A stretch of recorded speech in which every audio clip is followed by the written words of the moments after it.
Hi guys, it's JP from Bax Music. I'm having a look at this LaPaz CG400N, which is an electro-acoustic classical model. So it's a really interesting twist.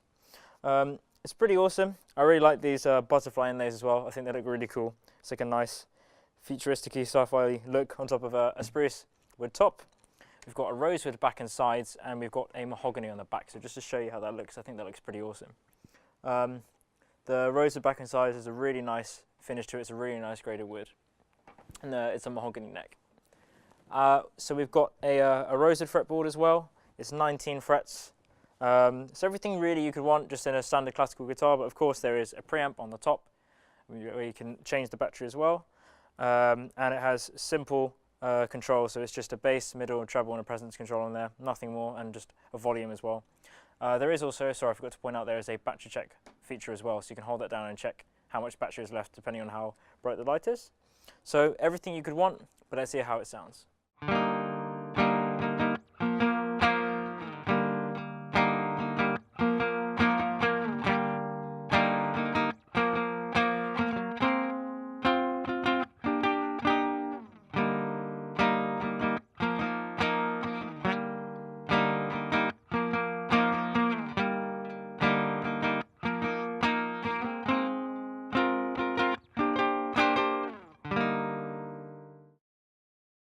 Really awesome sound, nice and smooth, is mellow as you'd expect, and that's just with all the preamp controls totally neutral. As you'd expect and probably as you'd want, the preamp controls are really quite strong. So for instance, if I turn up the bass control, it does get really bassy, and I think that's very important on a guitar like this because you don't know what amplifier you could be using. You could be using an amp really suited for electroacoustic type things.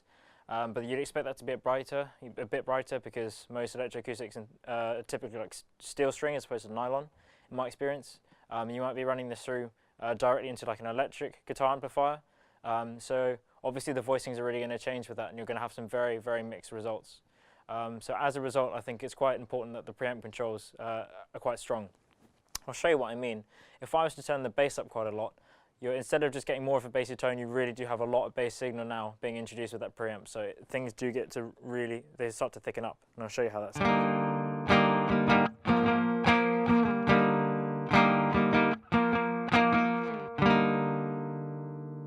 Raw from just a Fender 2x12, you can hear that there's obviously much, much thicker low end, and that's very important. And actually a very good feature that the preamp is so strong, as I was mentioning. You never know what amp you're going to be running this through.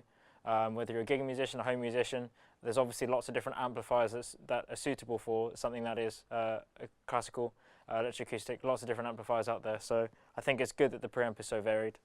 Let's mess around a little bit with the preamp and get a nice brighter signal.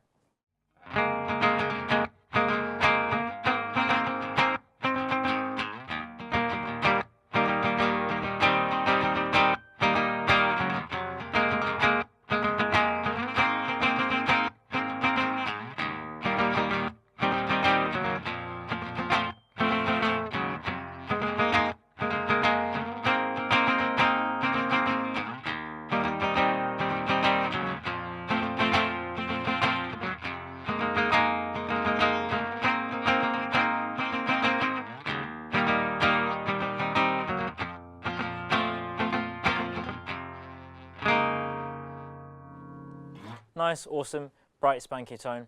Going to introduce a bit of reverb now and put the preamp back to normal. See how that sounds.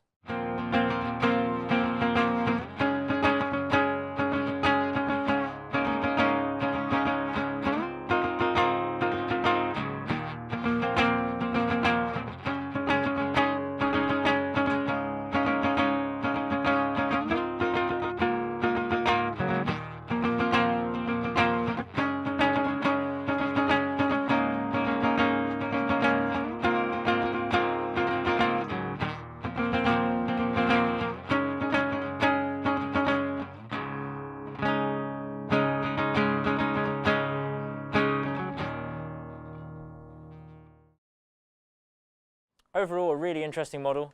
It's nice to see the preamp is very nice and varied, and like I said, it's suited to be molded to any amplifier really, depending on whether you're using something which is really suited for like a classical electroacoustic, something which is meant a bit of a brighter voicing perhaps for electric guitar amplifiers. So you have everything in between really. It's nice to have all these features on just a standard classical guitar as well. So if you want to put away the electric amp, you've still got the classical guitar and everything about it, which is great. If you want to find out more, you can click on the links above and below and go straight to the product page. Or if you want to find out more about the guitar demos we've been doing, amplifier demos and pedal demos, you come to the right place. So please subscribe to us and check it out.